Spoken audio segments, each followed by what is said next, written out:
So please join me in welcoming our panelists. We're going to do a little stage setup here while we do this. And you have their bios in front of you, so I'm not going to read their bios, but I would like to tell you a little fun fact about each of them. So as I call your name, fellow panelists, please come up. First, we have Helen Leung, the Executive Director of LA Más.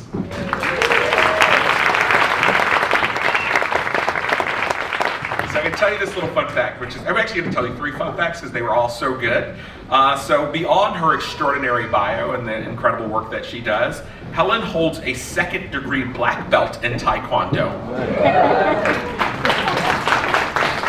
She loves salsa dancing and is actually good at it. And she can tell you where to go any night of the week in LA. I'm waiting for your Instagram account on this. Next, please join me in welcoming the Executive Director of Southern California for Defy Ventures, Quan Huynh.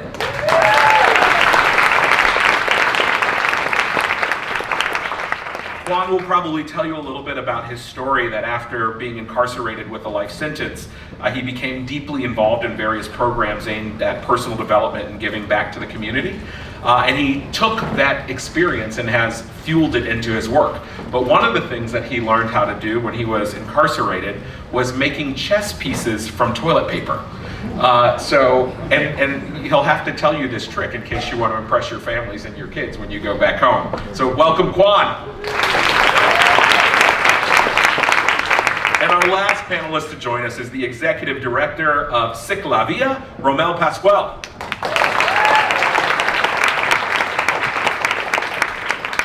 And Romel's fun fact is, in the early 2000s, he hit the fastest serve at the US Open at 124 miles per hour as a fan.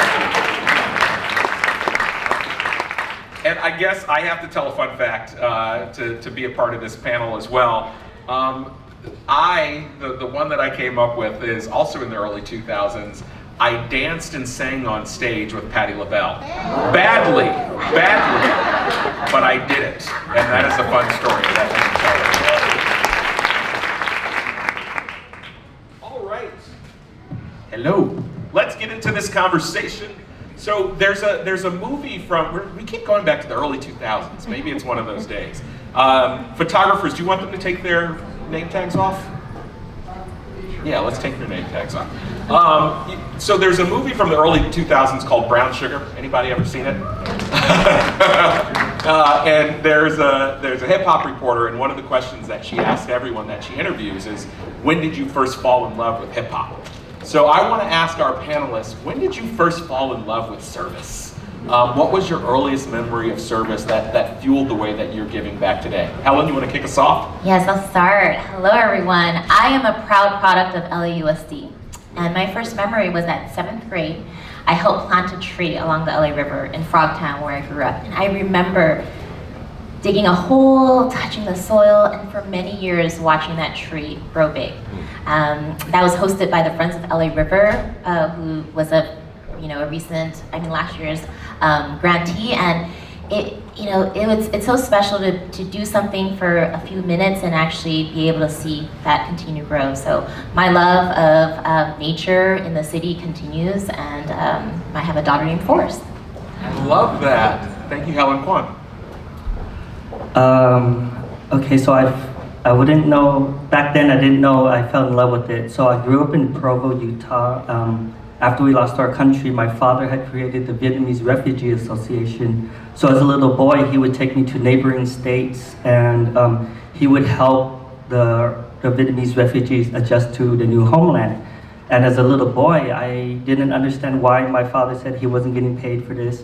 And it wasn't until more recently when my aunt pointed it out, she's like, you are your father's son. Now, like, the best part of my job is welcoming home men and women coming back from incarceration to their new homeland, basically. So that's for me. That's beautiful. Thank you. Romel. First, let me clarify something. The fastest serve was as a fan. They called folks out. I tried the professional circuit for a year. Just let the story go where the story goes. They're gonna Google it. They're not gonna find anything. But Yeah, my first memory is around tennis. I started when I was young. We grew up on the west side of Long Beach. For those who know Long Beach, 34th and Santa Fe. And so there's a park there called Silverado Park. And I started when I was 7. And at that time, person of color, immigrant, tennis was not one of those sports, but I wanted to go and play, and I got pretty good. And the park said, why don't you come and teach or help us teach. I was 6th grade.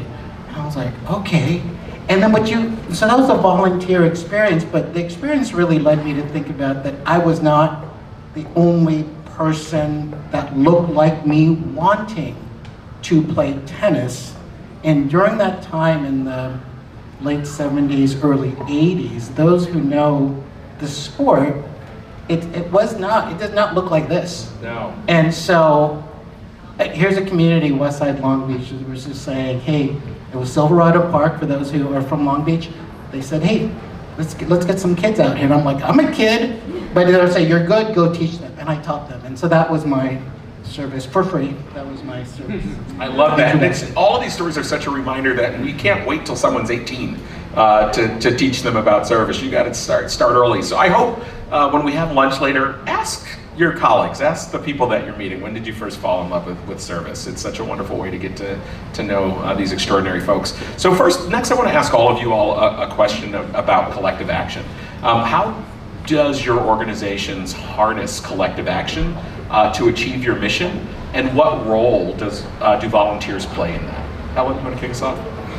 My organization, LA Más, we are a community-based organization. We center working class people to work towards greater neighborhood stability and economic resilience. So as we center our working class people of color in this work, we can't get this work done on our own. So for our work, we also welcome allies. We call volunteers allies who share the same values, who have time and resources and expertise to join us. And when we do that, we are able to have them be part of our community, to connect with our neighbors and to feel like they are moving this work forward.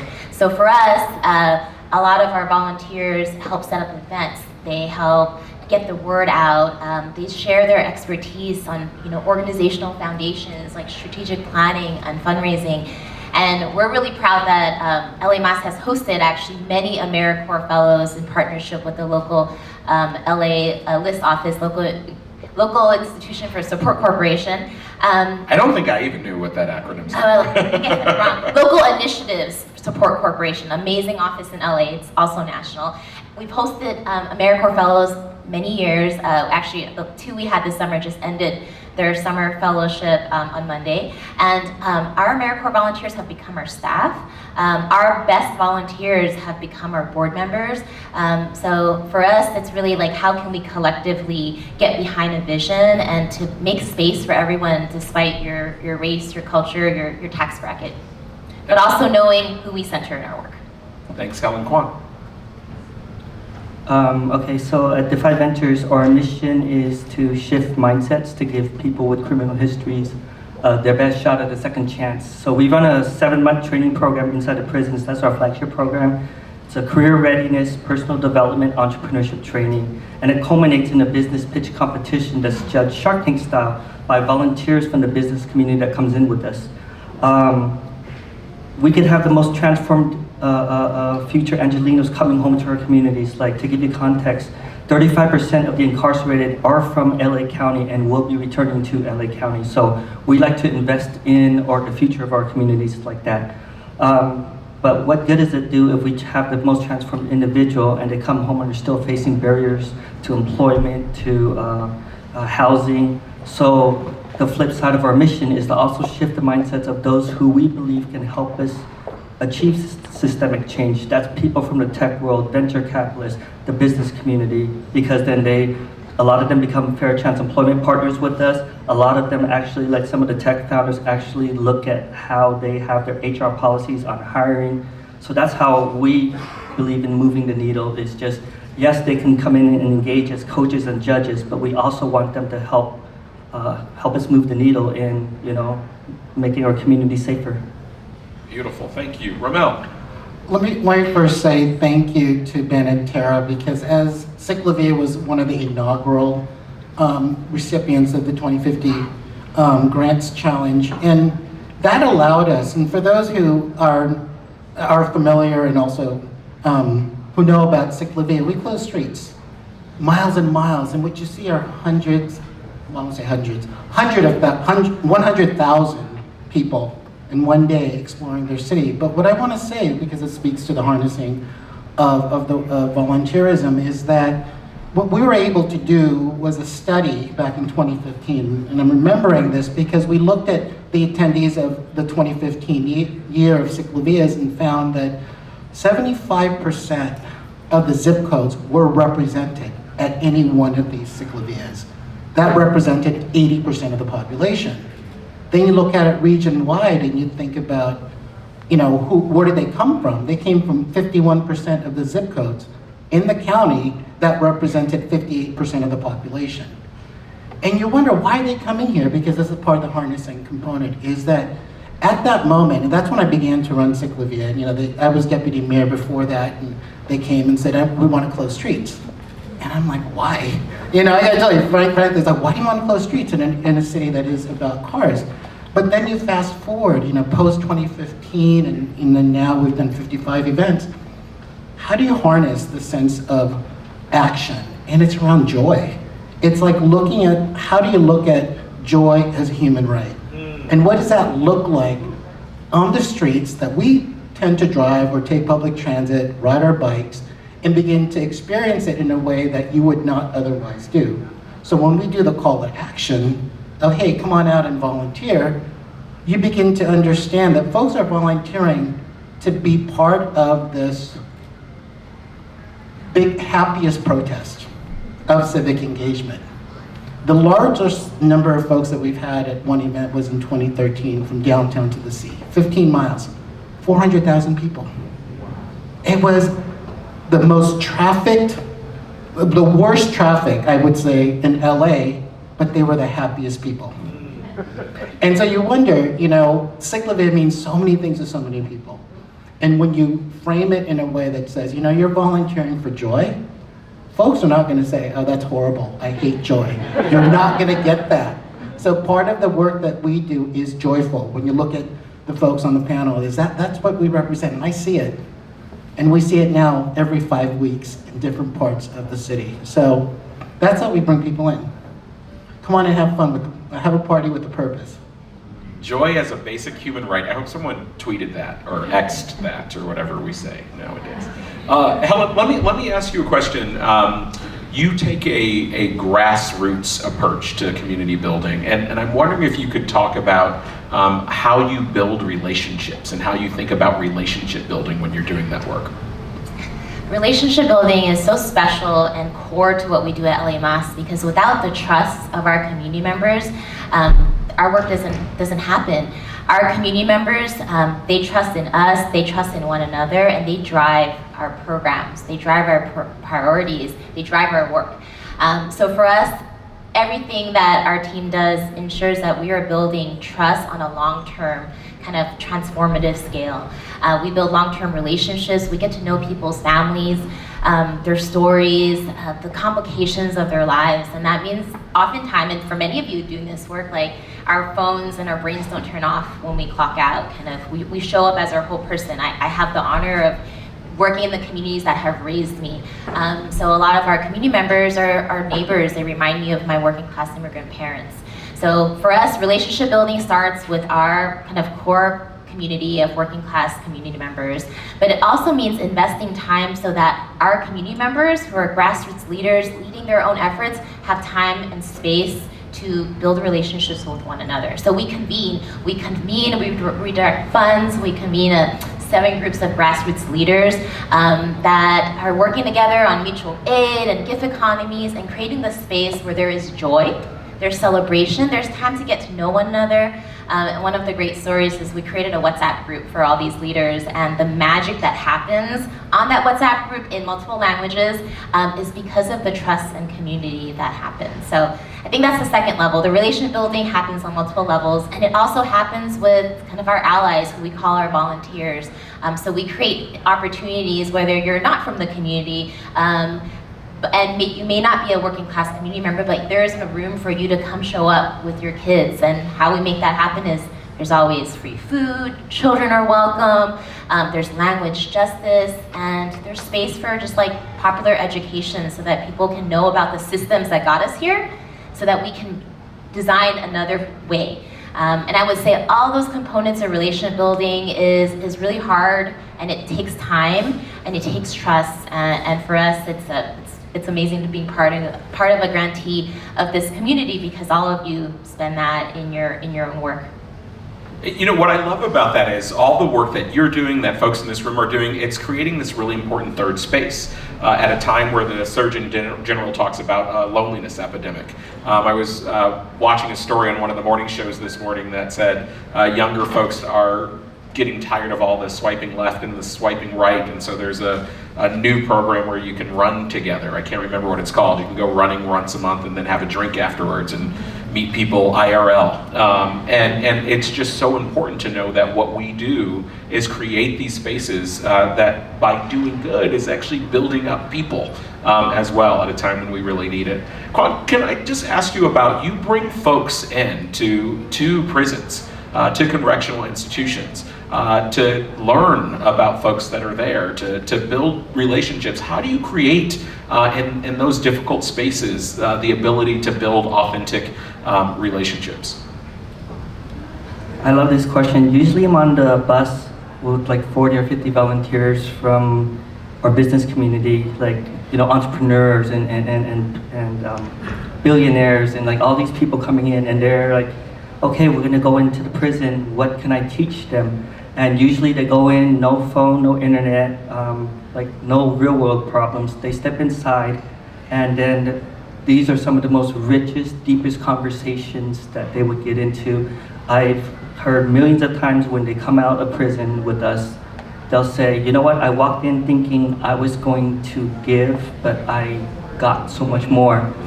Yes, last night I was in prison. We brought in a Grammy award-winning writer and songwriter and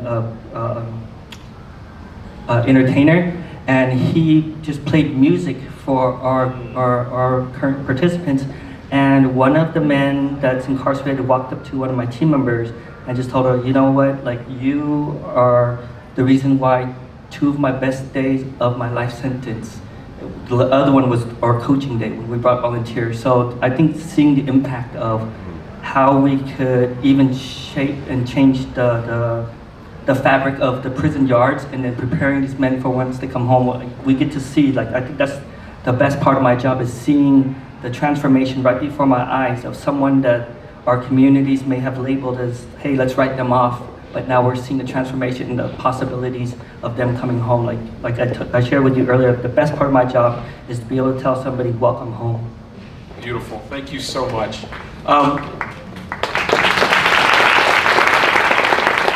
It reminds me when President Obama was the first sitting president to visit a federal and correctional institution, a reporter asked him why he did it, and he said 2 things. He said, there's a fine line between president and prisoner, and he said, there, but for the grace of God go I. And so this work is so important to show us that our stories could be any of their stories, and I'm just so moved by the work you do. Romel, I want to go to you. You gather a massive number of volunteers to make CicLAvia happen. We run a study on volunteering and civic life in America with the Census Bureau, and 2 years ago it showed we had the first time ever a shortage, a 7% drop in the number of people that volunteer. I hope we're going to see that go in a different direction. That was coming out of the pandemic. But I'm wondering, can you tell folks here what you do in order to keep people coming and engaged to volunteer and those numbers? Yeah, let me give you, well, first let me tell you, Carmen Khan, our volunteer manager from CicLAvia, is here, so if folks want to volunteer, please see her. She's a lot of fun. Meaning she'll gather folks, she'll create a great experience for folks. But last year, let me just give you some numbers. We had close to 1,100 volunteers and close to 3,500 volunteer hours, right? And you know, part of the work that we do is we create a breadth of experiences. Right, when folks are familiar with CicLAvia, you see the event. For those who attend, you know, there's certain ease to it and a certain level of comfort, but there's so many things that happen behind the scenes, and one of which is this notion of conversation in a city that may not be known for conversation generically. We do 10 miles of one route. We have to door knock on every single door twice, 2 different occasions. It's not just an outreach kind of approach. Please don't get mad at me because we're closing your streets, but it is about this level of conversation. And we invite folks to have that kind of experience. And what you begin to understand is that small businesses have their issues and their challenges, and it's almost like a therapy session, right? If, in a way, when you're talking to folks and saying, we're coming here to close your street, what is your need? You realize there's a whole host of needs, and you begin to have those conversations. And then you bring folks to come in as ambassadors of safety, ambassadors of joy. This is during the event, and then there's a post-event survey that we do. So you give them options to make impacts. And it's not just a one-size-fits-all. We've had kids wanting to volunteer, and as high as folks that are no longer kids. They may have grandkids or great-grandkids. So we open it up to everyone. I love it. And we're about out of time, and I feel like you started on the last question I want to ask, which is, what is a call to action? What is one tangible action item that folks can walk out of this room and take if they want to engage people more effectively in a collective action way or from a volunteering engagement way? So, Helen? I was going to talk about how everyone can help us with our housing crisis. I would say that if you are living in a neighborhood with intense displacement pressures and you want to have your working class neighbors rooted, I would say find property owners. If they're about ready to sell, encourage them to not sell to a corporate landlord or a flipper, but there are other options. There's other organizations throughout the city kind of doing what LA Más is doing, which is taking housing off the market and keeping it affordable. So one action, if you know a property owner who's thinking about selling, there's an alternative to selling all cash. And if you're a resident, renter, knowing about people who want to stay in their homes but at risk of displacement, knowing their property's going to sell, have them talk to their neighbors and to find organizations that can actually band together collectively funding to be able to take housing off the market. So that's a more wonky way of a call to action. That's good. Thanks, Helen. Quan? Well, of course, my biggest call to action for each of you is to invite you into prison with us. I'd love to bring every single one of you in to see our work firsthand. There's a lot of grantees here, and one thing that at Defy we always talk about, like a volunteer will come and say, I feel so inspired, and I want to say, inspired to do what? Like there has to be some action, like, okay, can you help us move the needle in hiring or pledging to be a fair chance hiring? Or can you connect us with foundations that can support our work? So I think for me, always thinking of a way where, okay, let's move this emotion into doing some type of work to move the needle to impact our future communities.